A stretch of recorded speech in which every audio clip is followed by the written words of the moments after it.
J.C. Carroll. J.C. got to play defense better. Now, that'll bring a little bit of a smile to the old veteran coach's face. That's that one. Oh, with a blocked shot, too. J.C.'s got to be really happy about this. A.Valeika on the baseline. Turns on Wilkinson. Gets his own rebound. Now he loses it, and it's out of bounds. Officials confer. It's off blue. Wildcat basketball.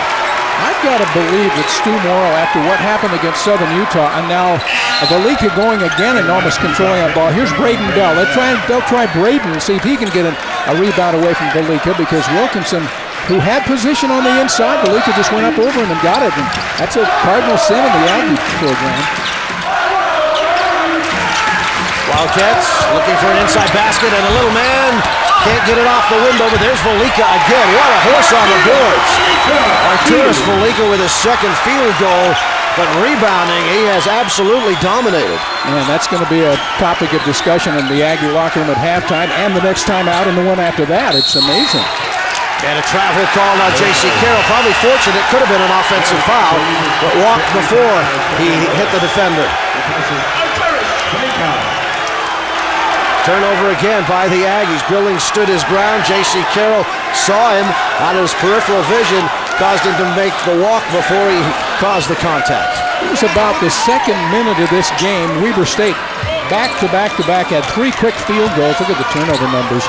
And took an 8-2 lead, and they haven't done that until right now. They're stringing points together again. If they score here, it will be 6 unanswered points by the Wildcats. Billings looks inside, now goes to Harris on the perimeter. J.C. Carroll will pick him up defensively.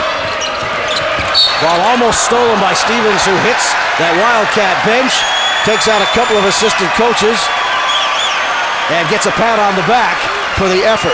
Coaching staff recognizing some effort there. He ran into Don Verlin, who's the offensive coach. He's not, here he goes. We can see this.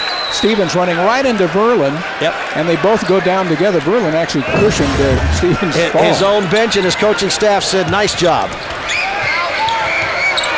The Wildcats with the basketball, 10 on the shot clock. Harris with 8.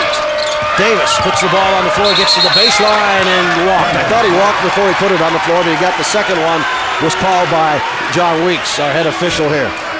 So the Wildcats turning it over. Still a 6-point lead for Weber State, 16-10. The Wildcats have led all the way.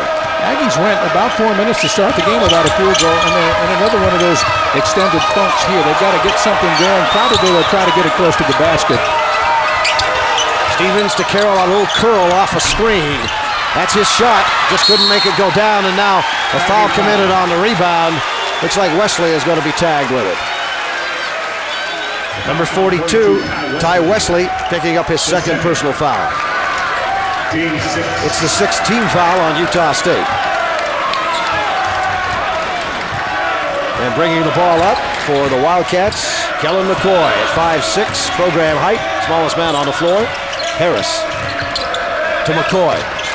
Got speed into Billings. Billings on the baseline, bounces the ball on the baseline and turns it over.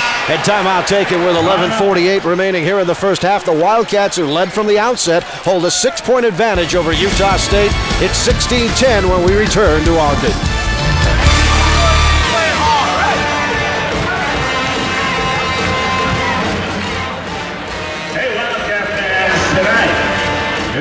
Marks the 56th wedding anniversary of longtime Wildcat supporters Tom and Nancy Davidson. Waldo is now presenting Nancy with some flowers. They're in section H, right at portal 8. Happy anniversary, Tom and Nancy Davidson.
Welcome back to Ogden, everybody. The Weber State Wildcats, 16-10 leaders over Utah State right now.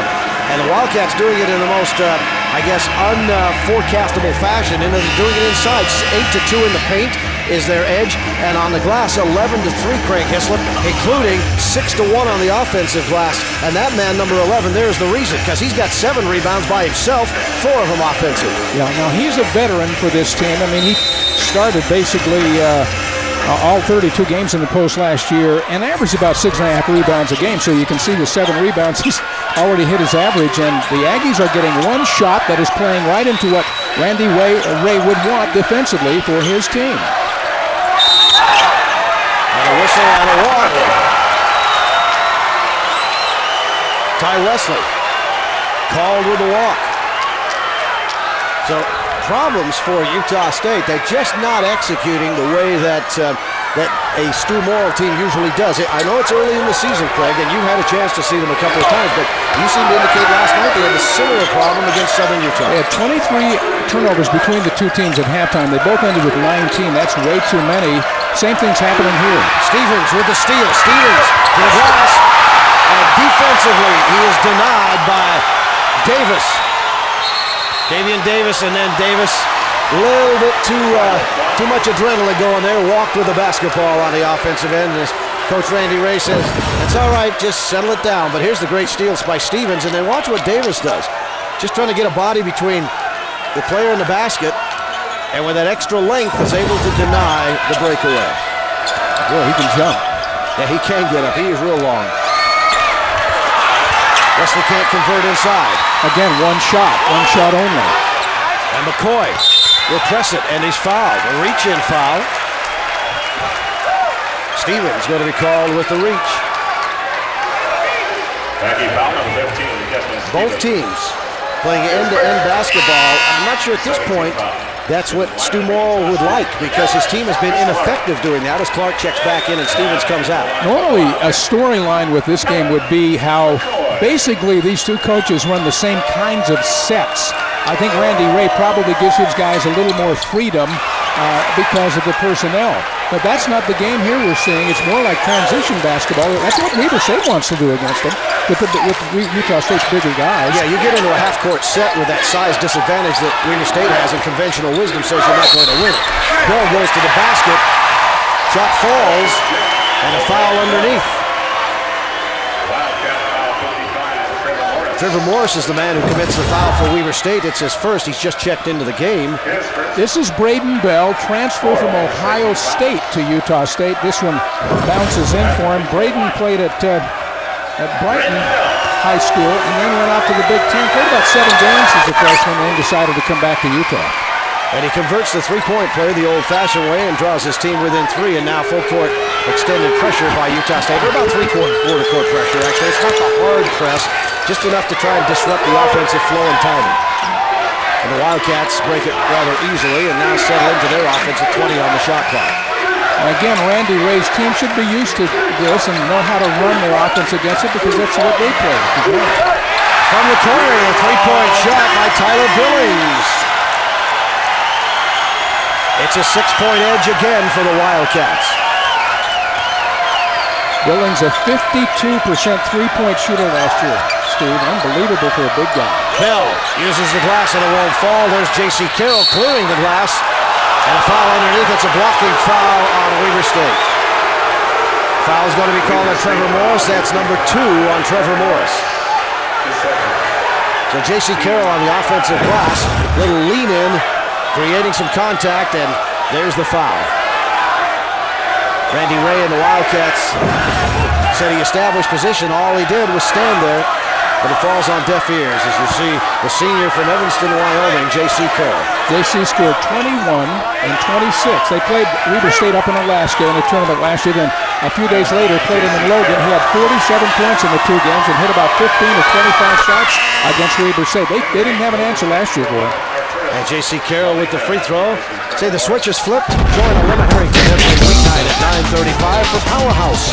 Live local sports all right here on KJazz. Take the power back. Weeknights at 9:35. And J.C. Carroll with the free throws. Very good free throw shooter, J.C. Carroll. He's just a good shooter. And most times, good field goal shooters are decent free throw shooters as well. A.Valeika back in the game on a low block around Wesley and the reverse layup. Now here's Wesley with 2 personal fouls. He's played an extended period of time. As soon as Ducharme got his second, they took him